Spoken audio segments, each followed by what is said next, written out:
Hello everyone, I'm Margie. Welcome to my channel. If you're new, welcome back to my channel. If you're not new, today's video is the second part and final part of the series on my grandmother's clothing.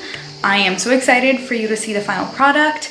So go check it out on my Instagram. I've posted a lot of stuff about it, and without further ado, here's the rest of the video.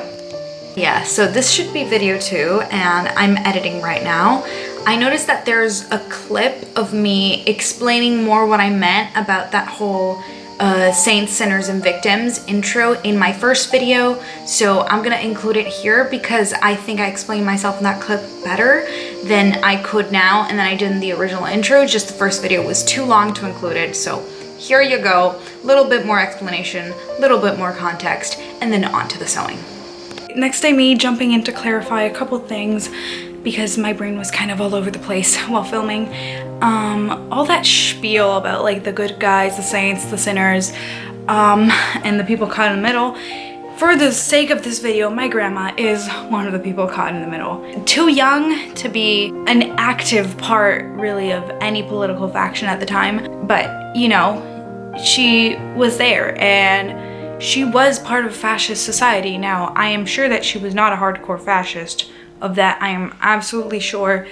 But maybe she didn't necessarily root for the Americans either because they, I don't know, destroyed her house. So she's the people caught up in the middle that I was talking about. Sorry if it was unclear in the intro. I am going to die now because it's so hot that I am literally self-combusting.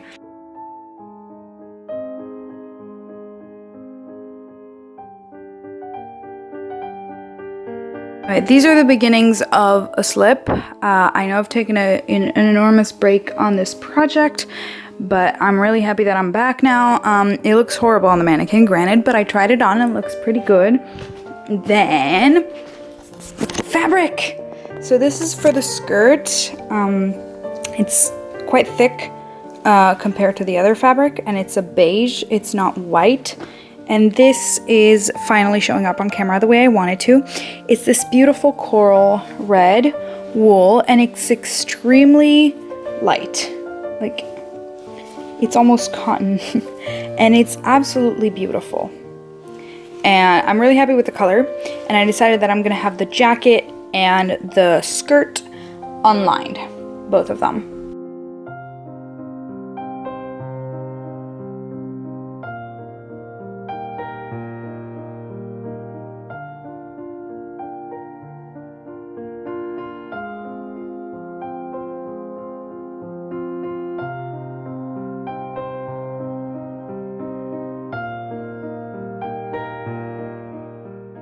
Quite messy, but the plan is that it's gonna close a little button up here and it's gonna have, you know, empty here. And I might add short sleeves. I'll add short sleeves. I don't know how short depending on how much fabric I have, but basically the only part of this blouse that's gonna be seen is this, which is a bit messy. I'm gonna baste it, I'm gonna try it on, but I think it's satisfactory for now. We've got a blouse. I am actually super positively shocked about how well this came out. I thought I was gonna have to do like a sleeve piece. I may still do that because like the sleeves are a bit asymmetric, but we're getting pretty close. I thought this was gonna be much more disastrous. I thought it was gonna be shorter. I thought it was gonna be tighter. It's fine. She's good. She's great. So I'm gonna have a look at the reference picture for my grandma's short-sleeved shirt, and I am going to see what to do with that. Now I only have to do a few tweaks. Like I think I'm gonna close the shoulders a little bit more, just like a tiny bit, and that is literally it. Nothing else to do here. Really happy about it, and I think this will actually become one of my staple items because I think it's so simple. It's usually wouldn't be my genre of shirt, but it's so simple and it's so cute, and it's a nod to my grandma's style back then, so why not? I love it. I love it.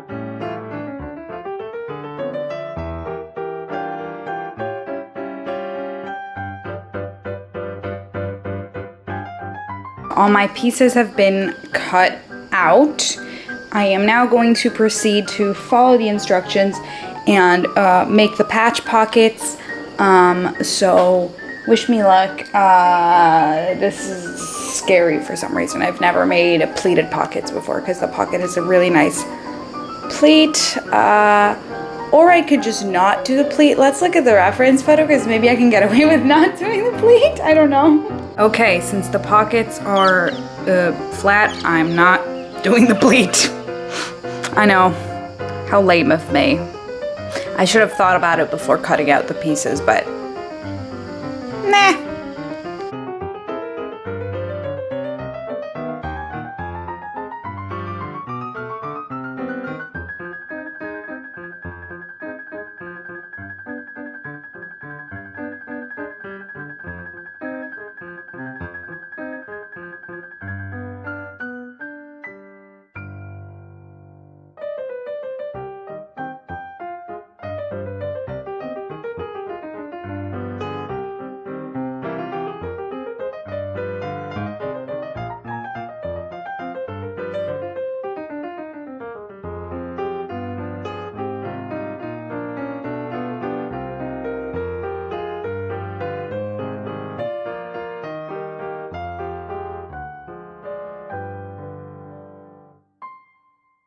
Oh my gosh, we have something that looks like a coat, jacket, whatever.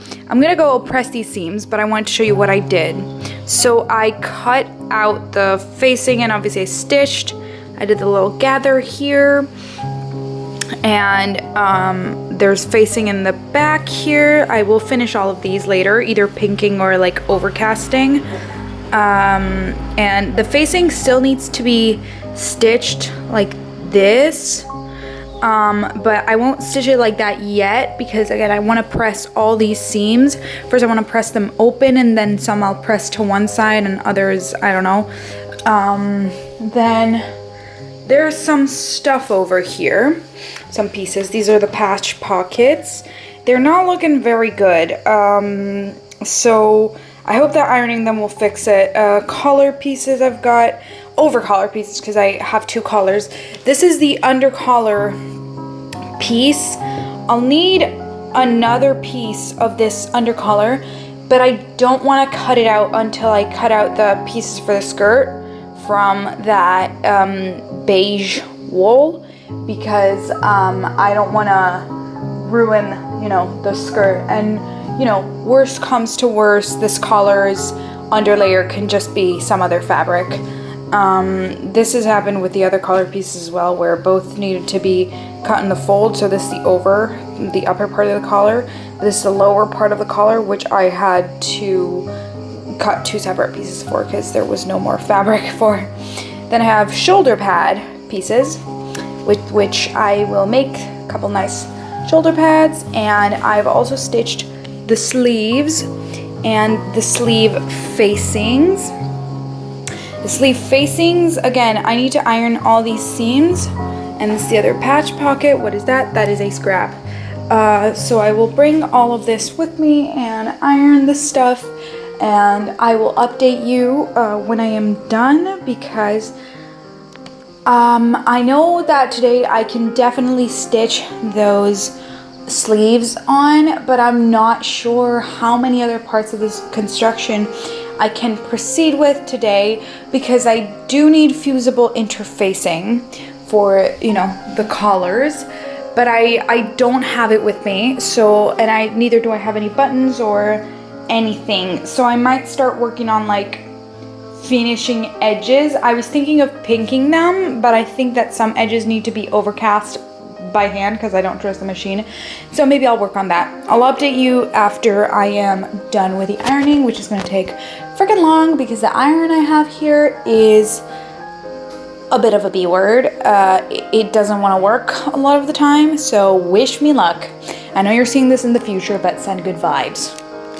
Okay, I had basically an outburst and an epiphany yesterday that, you know, I kept waiting and waiting and waiting to fix my new sewing machine that I have because my usual one is not here with me right now. I will have it around this weekend, and then I need to leave for almost a week. But yeah, and I kept waiting and waiting and waiting and waiting and waiting and waiting and not sewing. And then I realized, wait, and I'm trying to recreate industrial conditions with this project because my grandma wouldn't have sewed this outfit. But this is not industrial conditions anyway. And would a woman in the wartime would have been stopped by, I don't know, a bomb hitting her home and she has her sewing project with her? Would she have been stopped by that? Would she have been stopped by a raid in the shelter if she had to make clothes for herself? Would she have been stopped by her, I don't know, blackout so her electric powered sewing machine couldn't work? No, she wouldn't have. So I started working by hand, and this is what I did. I hemmed the pockets. Finally, I cut out the skirt and the other side of the collar, which I can't find right now. This is my fusible interfacing, and I will cut this out today. And I stitched the sleeves in by hand, you can see, and I did some stay stitching here, and I pinked all of the edges. I pinked literally every single raw edge in here. What I'm planning to do today is I hope to finish sewing the shoulder pads, because I am making the shoulder pads for this if I could only find them. There they are. I made this one and I need to stuff it, and no, this is the collar. Oh, there's the other shoulder pad. And I want to finish sewing this shoulder pad and stuff both shoulder pads and tack them into position. And then I want to get working on the collar, because the collar scares me, so I'm procrastinating that. But yeah, I'm gonna finish this little shoulder pad off camera because my camera is dying, so I'm gonna charge it. But yeah, this is my update so far.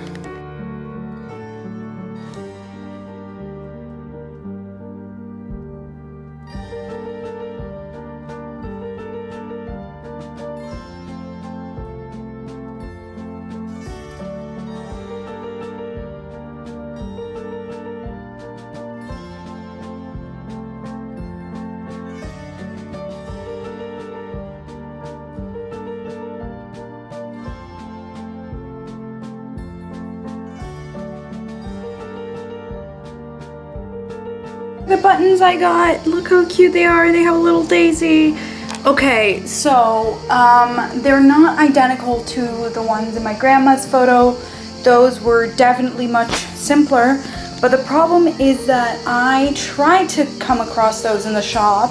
Like, I tried to look for plastic buttons in the shop, but they didn't really have them in the style or size. And even the metal ones were way too shiny and bright and just in your face, which from the picture you can definitely tell that's not what's happening there.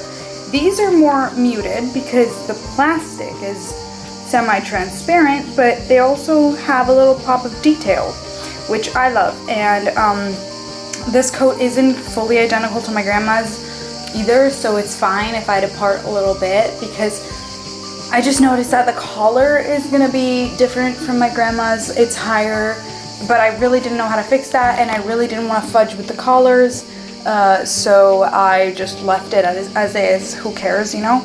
And also, my name means Daisy, so that's why I have so many flowered printed and flower themed things in my wardrobe and just generally life. I don't like putting my initials in places, but you bet your butt that I will slap daisies wherever I possibly can. Hey, I got a large pile of ironing to do. I haven't finished the coat construction yet. I've been doing most of the work off camera because I'm really in the zone. So I've added a couple pretty satin bows to my slip, which desperately needs iron.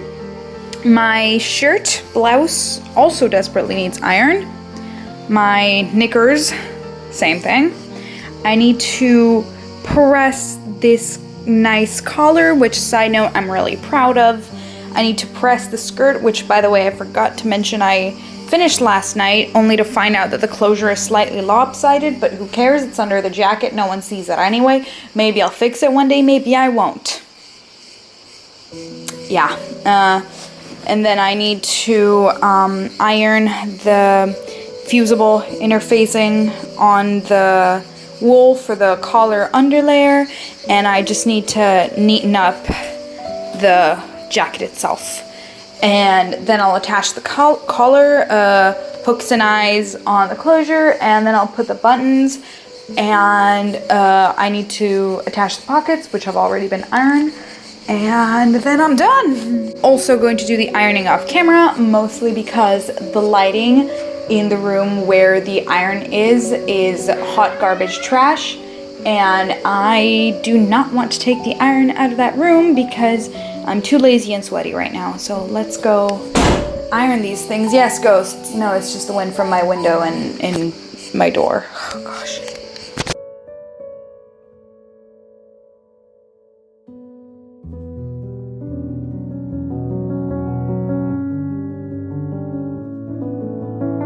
I gotta put the eyes on the other side of the closures, and I'm done. I don't know how well this fits. I think I need to iron the collar. I am praying that this is gonna go well. Okay, editing Margie coming in, just to say that if it looks like I don't have any sources in this video for my research, it's because I lost so much footage. And it's not noticeable because I was able to fill in the gaps by recording footage of the photographs later, etc., etc. But especially in the previous video, I meant to put this, but it was way too long. I was not able to come across any reliable primary sources or access them. Most of the rations I found were food related, not really textile or clothing related. However, I did find these ration coupons that were textile and material related. I believe one was for pre-made clothing and one was for bolts of fabric. So if I'm gonna look for the screenshots and I'm gonna put them here on the screen so you can see. This is the closest thing I've gotten to a primary source about textile rationing.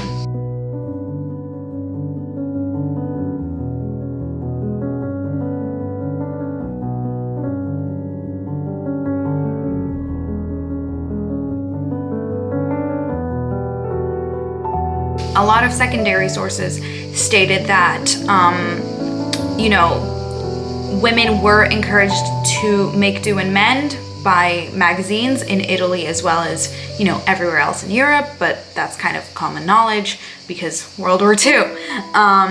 So that is the primary source, the main primary source behind this whole endeavor. I try to be as economical as possible with my fabric and pattern cutting. The skirt only used 1 meter of fabric, the jacket only used 2, and as for the knickers and the bra, I'm pretty sure that was 1 meter, and the blouse was, I think, 1/2 meter, not even 1 meter. So, and the slip, what was the slip? The slip, I think 1.5 or even 1. So I tried to be as economical as possible with my fabric cutting because I couldn't really find information as to the yardage of these items and if there was any precautions taken. But considering that the slip and the undergarments would have been previously owned and not, you know, bought or made by my grandma during the war, I think I'm fine, and I think I made a pretty ration-friendly outfit. So this is my 2 cents on, you know, my sources, and here's the reveal. Enjoy.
you enjoyed the reveal and the little get ready with me.